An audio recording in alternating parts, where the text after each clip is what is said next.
में चुनाव शेड्यूल सामने आ चुका है। 25 नवंबर को वोटिंग का दिन है।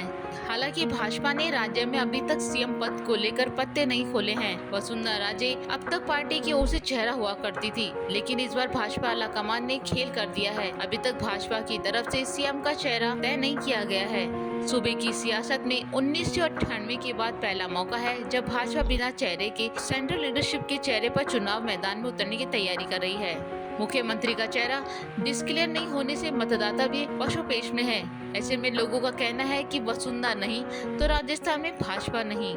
कुछ लोगों ने पीएम मोदी और आरएसएस की तरफ इशारा करते हुए कहा कि ये लोग अपनी मोनोपोली चला रहे हैं। गौरतलब है कि साल 2003 में जब पहली बार वसुंधरा राजे को राजस्थान का मुख्यमंत्री बनाया गया, उससे पहले वो सांसद के रूप में कार्य कर रही थी, मगर उनकी छवि सूबे के लोगों से जुड़े नेताओं के तौर पर होने लगी और उसका असर भी देखा गया। 2008 के चुनावों में जब कांग्रेस की वापसी हुई तो वसुंधरा राजे ने 5 सालों तक जमीनी स्तर पर काम किया और राजस्थान में साल 2013 की लड़ाई अशोक गहलोत बनाम वसुंधरा राजे की हो गई।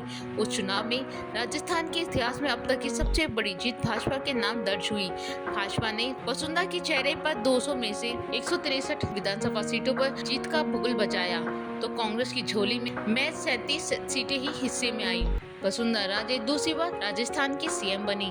वहीं अब चर्चा है कि वसुंधरा के प्रेशर पॉलिटिक्स वाली इमेज के कारण पार्टी नेता अब सूबे की सियासत में उनसे आगे देखने का मन बना रहा है। ऐसे में दिया कुमारी का नाम सामने आ रहा है। दिया कुमारी की दिल्ली में जिस तरह से भाग बढ़ी है और राजस्थान में धमक बढ़ी है, कहा जाने लगा है कि महारानी का विकल्प महारानी ही हो सकती है। गौरतलब है कि इस समय राजस्थान भाजपा अंदरूनी कलह से जूझ रही है। कांग्रेस इसी को बनाने में जुटी है और भाजपा कार्यकर्ता पार्टी के कुछ फैसलों से नाराज होकर सड़कों पर उतर रहे हैं। ऐसे में अगर भाजपा इस चुनाव में कांग्रेस के खिलाफ लड़ाई को मजबूत करना चाहती है तो सबसे पहले उसे विवाद को शांत करना होगा। साथ ही वसुंधरा राजे को दरकिनार करने से भी बचना होगा, नहीं तो यहाँ भाजपा को भारी नुकसान हो सकता है। लोकवार्ता न्यूज, जयपुर।